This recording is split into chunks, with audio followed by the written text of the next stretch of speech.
Ya, kami masih melanjutkan dialog bersama Pak Frans dari Kabid Humas Polda Jawa Timur. Ada Mbak Popi juga. Pak Frans, tadi terputus. Ini pertanyaan yang memang mungkin ada jawaban dari para Frans, begitu banyak yang penasaran. Dari 43 nama artis, inisialnya Pak, ada nama artis ternamakah di situ, Pak?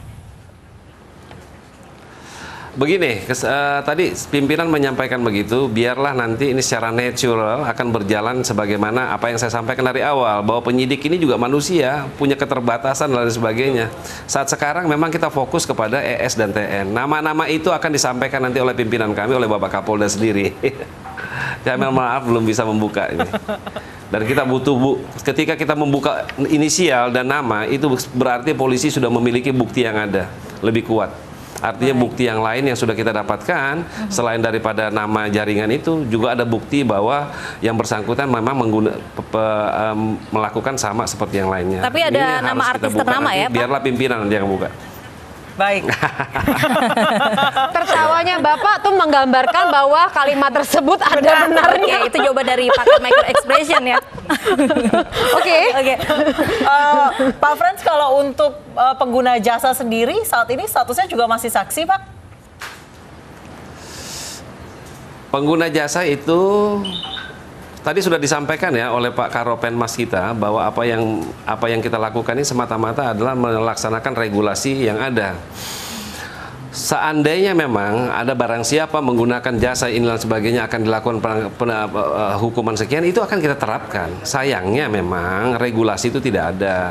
Kita sudah mencari baik regulasi ini untuk menerapkan yang bersangkutan sebagai tersangka. Nah, apa yang sudah disampaikan oleh cybercrime kemarin itu adalah sudah sebenarnya kita sudah membuka sebenarnya inisial dan lain sebagainya. Artinya bahwa kita sudah memeriksa yang bersangkutan. Tetapi kan kita tidak boleh, polisi ini kan menyampaikan fakta, bukan menyampaikan aib. Masa aib seseorang kita sampaikan kalau tidak ada regulasi? Kecuali ada regulasinya yang kita sampaikan. Baik, kita juga sudah terhubung dengan kuasa hukum Vanessa Angel, Zakir Asidin. Selamat sore, Pak Zakir. Selamat sore. Pak Zakir, sejauh ini Vanessa sudah kembali ke Jakarta? Saya sapa dulu ya, ini abang saya juga nih, Pak Frans ini. Kebetulan saya satu daerah sama beliau. Selamat sore, Pak Frans. Halo? Ya, Pak Frans? Udah senyum tadi. Oke, baik. Pak Zakir? Ya. Silakan. Saat ini kondisi Vanessa Angel sendiri seperti apa? Ya, beliau dalam kondisi sehat ya. Baik. Secara psikologis seperti apa, Pak? Apakah kaget? Pasti kaget ya, atau pasti shock gitu? Shock ya? Iya, pastilah orang shock kan, dia terganggu lah. Intinya secara psikis ya terganggu lah. Baik, saat ini kan statusnya masih sebagai saksi, Mas Zakir.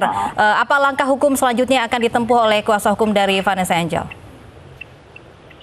Yang pertama sih saya menghormati ya proses hukum yang berjalan di Direktorat Kriminal Khusus Polda Jatim. Kita prinsipnya mendukung proses ini sampai tuntas ya. Kita tidak kemudian mau kemudian membantah apa yang memang sudah dijelaskan oleh Pak Frans tadi. Kalau memang proses itu sedang berjalan di sana, sehingga kita menghargai proses itu. Namun yang menjadi catatan sebenarnya dari pihak kita ya, dari pihak kuasa hukum, bahwa kita berharap bahwa proses ini dibuka selebar-lebar mungkin ya, karena setahu kami ya bahwa tidak ada transaksi 80 juta ya kan, berdasarkan keterangan dari klien kami sendiri yaitu Mbak Vanessa, bahwa tidak ada transaksi itu. Nah, saya juga kaget gitu kan kalau misalkan ada alat bukti, ada barang bukti katanya 80 juta, tapi apapun itu kita tetap mensupport kepolisian untuk membuka ya jaringan itu. Kita sangat support sekali, karena tanpa polisi kita tidak mungkin ya bisa melakukan apa yang memang menjadi masalah dalam bangsa ya. Seperti itu, tapi perlu juga diingat bahwa kalau bisa ya, kita berharap sih kalau bisa kita akan membantu ya proses yang sedang dijalankan oleh pihak kepolisian Polda Jatim. Kita sangat membantu dalam artian kalau keterangan-keterangan dari klien kami dianggap penting untuk membuka jaringan itu, kita akan support klien kami. Silahkan dibuka. Baik, saya ke Pak Frans. Pak Frans, katanya menurut Vanessa Angel dan menurut kuasa hukumnya juga tidak ada transaksi 80 juta katanya Pak Frans. Ya. Polemik ya, kita tidak ingin berpolemik di sini, tetapi memang secara material ya, apa yang sudah disampaikan oleh cybercrime kemarin pada saat menyampaikan bahwa ada bukti transfer, itulah yang kita pegang sebagai bukti awal. Tetapi memang kita memang membutuhkan yang namanya support ini, dalam artian bahwa kita sebenarnya tidak ingin apa yang terjadi ini menjadi polemik dalam keseharian, apalagi termasuk dalam psikologi ya, kita tidak ingin sebenarnya. Tapi kadang-kadang juga polisi dihadapkan kepada fakta yang ada, faktanya seperti itu, dan kemudian ini didesak di berbagai kepentingan ya, ada kepentingan informasi, ada kepentingan publik juga, sehingga memang harus kita sampaikan. Oke. Nah, jadi ada atau tidak Pak bukti transfer ini, atau hanya bukti percakapan, Pak Frans? Ya, bukti transfer itu ada. Itulah sudah disampaikan, sudah dirilis kemarin hari Sabtu, bahwa kita sudah melakukan pengumpulan terhadap barang bukti itu. Salah satunya adalah bukti transfer yang masuk ke rekening itu. Oleh karena itu beberapa rekening sudah kita lakukan pemblokiran untuk kita amankan dalam rangka pembuktian tadi. Kan saya sudah mengulasnya tadi. Oke, saya ke Pak Zakir. Pak Zakir, transfernya bukan 80%, tapi hanya 30% dari hanya 30% dari 80 juta. Apakah ada transaksi sebesar itu, Pak? Saya mau luruskan, sebenarnya kita tidak mau berpolemik. Betul apa yang disampaikan oleh Pak Frans tadi ya. Ini abang saya nih. Memang kita tidak ingin berpolemik. Prinsipnya ya kita dukung proses hukum yang berjalan. Kita tetap mendukung proses yang berjalan, kemudian kita juga akan mendukung ya kalau misalkan keterangan-keterangan dari klien kami dianggap mampu membuktikan bahwa memang ada jaringan transaksi soal prostitusi itu. Cuman yang menjadi problem sekarang adalah kalau dikatakan ada 80 juta yang kemudian masuk ke dalam rekening klien kami dan diterima oleh klien kami, saya mungkin bisa bantah itu. Bukan 80 juta, Pak, hanya 30% dari 80 juta. Dari 80 juta. Oke, 30 juta pun juga memang 30%, maaf Pak, 30% dari 80 juta berarti sekitar 24 juta. 30% dari 80 juta itu juga kita tidak tahu ya, klien kami tidak tahu masuk ke siapa.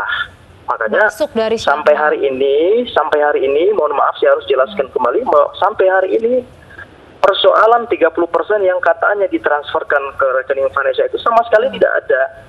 Sehingga memang kalau prostitusi online ini menjadi salah satu target untuk kita berantas bersama, kita dukung Polri. Saya sudah berkali-kali saya mengatakan di berbagai media, kita dukung kepolisian untuk memberantas jaringan prostitusi online.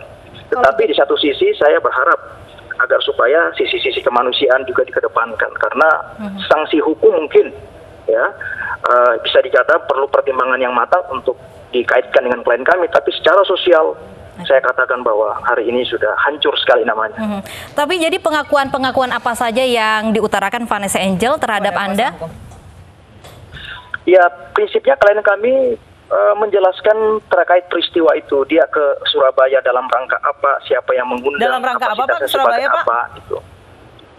Ya? Dalam rangka apa? Iya, dia memenuhi undangan untuk kerja di sana. Ya kan, cuman kan prinsipnya kan orang bekerja kan secara detail kita tidak perlu jadi tahu dia kerja apa di sana. Tapi kalau polisi memiliki fakta, ada peristiwa, ada barang bukti, ada alat bukti, kita juga tidak bisa kemudian membantah itu, karena sama siapa kita percaya kalau bukan sama polisi proses hukum itu berjalan. Cuman saya berharap, sangat berharap sekali sama teman-teman atau rekan-rekan kita dari kepolisian daerah Jawa Timur, mungkin kalau bisa ya tolong dibantulah kedepankan sisi-sisi kemanusiaan klien kami, karena saya baca tadi di media celana dalamnya juga katanya sudah dipamerkan sebagai barang bukti, kan kasihan. Saya sedih sekali. Oke, Pak Popi ada yang mau ditanyakan? Jadi di sini adalah tidak membantah. Jadi Pak Zakir juga tidak membantah bahwa memang ada saksi-saksi dan bukti-bukti tersebut gitu loh. Cuman tadi beliau berharap sisi kemanusiaan diangkat nih sekarang, karena memang secara psikologis sanksi sosial sangat luar biasa daripada sanksi hukuman apapun. Bayangkan aja, saya nggak kebayang karena saya ngeliat juga di Instagramnya itu FA lagi sama ayahnya, gitu kan. Memakai pakaian secara spiritual gitu kan, religinya baik gitu kan, ada bersama neneknya, kakeknya, aduh, astagfirullahaladzim, artinya wah ini cukup lah, jangan sampai ada kejadian seperti ini lagi lah. Artinya saya yakin banget kok artis-artis ini sebenarnya kalau diasah kok potensinya dia bisa kok dibayar dengan harga mahal, bukan untuk hal-hal yang negatif, tapi karena prestasinya gitu loh. Nah, tapi tadi image-nya ini kan sudah hancur ya. Tapi polisi juga tidak bakalan berani menangkap tanpa evidence gitu loh. Dan ini memang targetnya adalah ES sama TN gitu loh. Nah, di posisi itu kebetulan ada, maka terjaringlah ini gitu dengan fakta-fakta dan bukti-bukti. Nah, kita kembalikan ke mereka sih sebaiknya sih untuk menyelesaikan secara hukum dengan baik. Tapi tadi ada sisi kemanusiaan dan secara psikologis harus dipikirkan. Oke, kalau berdasarkan pengakuan FA sendiri seperti apa, Pak Zakir? Apakah memang mengakui bahwa ada prostitusi itu? Ada aktivitas atau merasa terjebak itu? Sebenarnya begini, karena persoalan ini sudah masuk dalam rangka penyidikan ya, ada di kepolisian daerah Jawa Timur, sehingga mungkin pertanyaan itu bisa disampaikan ke Pak Frans ya. Seperti apa pengakuan klien kami, karena kalau yang disampaikan ke kami prinsipnya ya tentu kita paling tidak menjaga lah, karena ada pertimbangan sisi-sisi kemanusiaan tadi. Makanya kalau masalahnya ini masalah kriminal yang mungkin pantas kita publikasi ya, saya pikir tidak ada masalah saya jelaskan di sini. Tapi kita tahu sendiri ini klien kami terseret dalam perkara apa. Ini kan perkara yang mohon maaf secara moral kan juga kasihan sekali. Jadi ya saya berharap kita mendukung proses bongkar jaringan prostitusi ini. Kita dukung sekali. Bahkan kalau dibutuhkan keterangan klien kami, siapa-siapa saja yang terlibat. Kalau saya baca di media tadi ada 45 orang artis ya. Kalau memang mereka terlibat, kita minta klien kita buka semua, ya kita pasti bantu. Tapi saya berharap ya dari hati yang paling dalam, Vanessa ini seorang perempuan. Dia punya keluarga dan punya masa depan. Saya berharap hukum formal tetap dijalankan, kita tunduk sama hukum. Tapi dari sisi-sisi kemanusiaan saya berharap juga masih bisa dipertimbangkan lah. Baik, Pak Frans, ini ada sebuah harapan dari kuasa hukum Vanessa Angel yang ingin mengutamakan sisi kemanusiaan seperti barang bukti seperti pakaian dalam gitu tidak dipublish ke masyarakat. Pak Frans, komentar Anda, Pak? Saya kira setuju ya kita. Dari awal kan saya sudah menyampaikan juga bahwa kepolisian sebenarnya fokus kepada pembuktian material dan formilnya untuk kasus TN dan ES. Berulang-ulang saya menyampaikan itu supaya saya tidak masuk kepada areal ini sebenarnya. Karena kita tahu bahwa ketika seksi sekali ketika kita memberitakan hal yang berkaitan dengan apa yang terjadi sekarang ini, dengan jasa yang tadi kita bicarakan. Nah, kami juga melihat bahwa kepolisian ini juga memiliki keterbatasan ya dalam hal segala sesuatu yang harus cepat. Karena kebutuhan informasi publik akhirnya beberapa ini menanyakan apakah keseriusan kita. Seriusan kita ya adalah membongkar itu semua. 145 yang sudah disampaikan Kapolda tadi, nama-nama itu akan disampaikan oleh Bapak Kapolda sendiri sebagai atasan kami. Nah, oleh karena itu juga kita berharap bahwa keterbukaan informasi publik ini jangan terus didesak oleh karena dan dimasukkan ke areal itu. Biarlah bagaimana polisi membuktikan formil dan material terhadap ES dan TN sebagai mucikari. Kan saya berkali-kali mengatakan seperti itu. Dan kalau apa yang menjadi apa yang terjadi sama VA saat sekarang, saya pun juga merasakannya.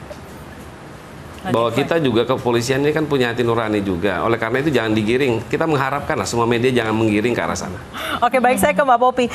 Mbak Popi, profesi yang dijalani, profesi dalam tanda kutip yang dijalani oleh ES dan TN ini sudah berlangsung selama 2 tahun. Mereka sudah punya jaringan, bahkan di beberapa daerah di Indonesia, bahkan sampai ke internasional.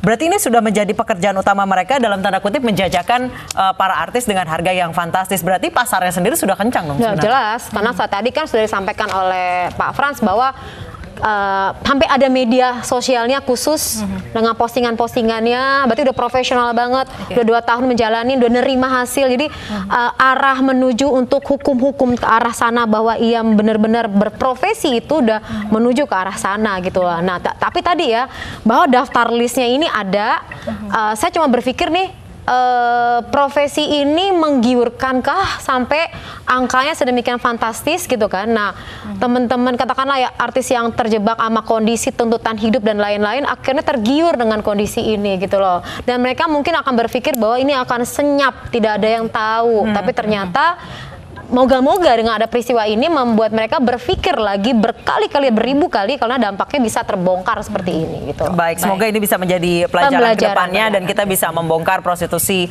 online yang menjerat artis ini lebih dalam lagi. Terima kasih Mbak Popi, terima kasih Pak Frans.